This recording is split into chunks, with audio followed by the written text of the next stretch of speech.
I have a new TV show on Newsmax TV on Saturdays at 7:30. Tune in. You'll enjoy it.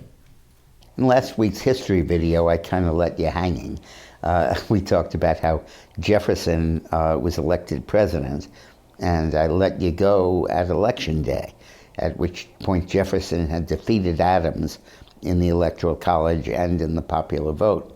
And I said I'd pick it up after that, because the saga, which took place in 1800, really deserves telling. This was a crucial election because it answered the question of whether you could have a peaceful alternation of power between the political parties, a genuine democracy. Washington laid the basis for it by voluntarily refusing a third term, and he died out of office, which was great. Had he died in office, the precedent of presidents for life would have been established.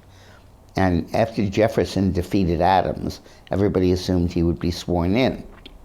But when the electoral votes were counted, Jefferson and Jefferson's candidate for vice president, Aaron Burr of New York, were tied, a dead-even tie. Adams finished third, and his VP candidate, Pinckney, finished fourth. But Jefferson and Burr had the exact same number of electoral votes. That's because the Republican Democratic Party, which was their party, nominated Jefferson for president and Burr for vice president. And when the electors voted, there was no provision to vote for president or vice president.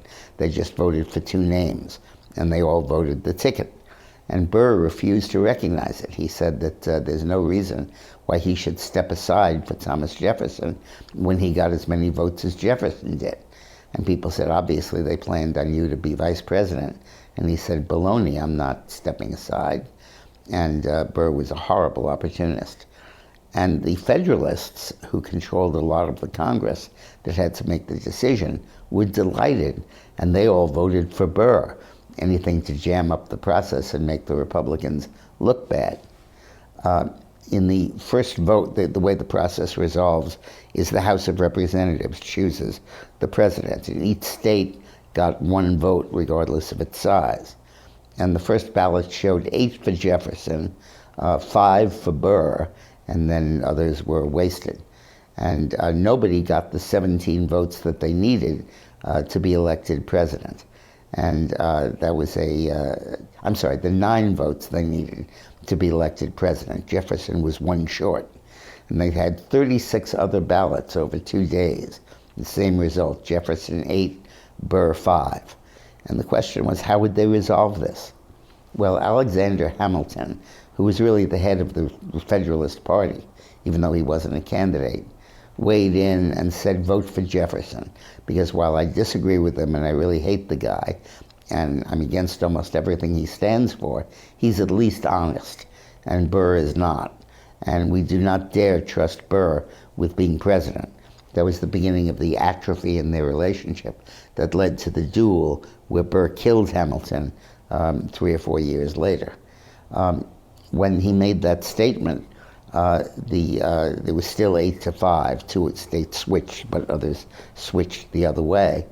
And the question boiled down to who would break first.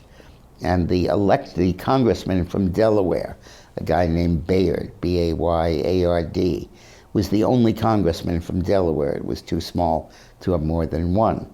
So he controlled his state's vote, whereas the others had to outvote the other side to control their state's vote. A lot of states couldn't vote because there were equal numbers for Jefferson and for Burr. Well, Bayard, who had been voting for Burr, switched and said he's now going to vote for Jefferson. And that broke the logjam and gave Jefferson the 9 votes. And he was elected president. Now, when he took office as president, Adams had a little surprise for him. Adams, the outgoing president, had stacked the federal judiciary with Federalists, including filling every vacancy there was, and some that were newly created by Congress, with Federalist judges, led by John Marshall, the head of the Supreme Court. And that was the next challenge Jefferson faced. But we'll deal with that in a subsequent video.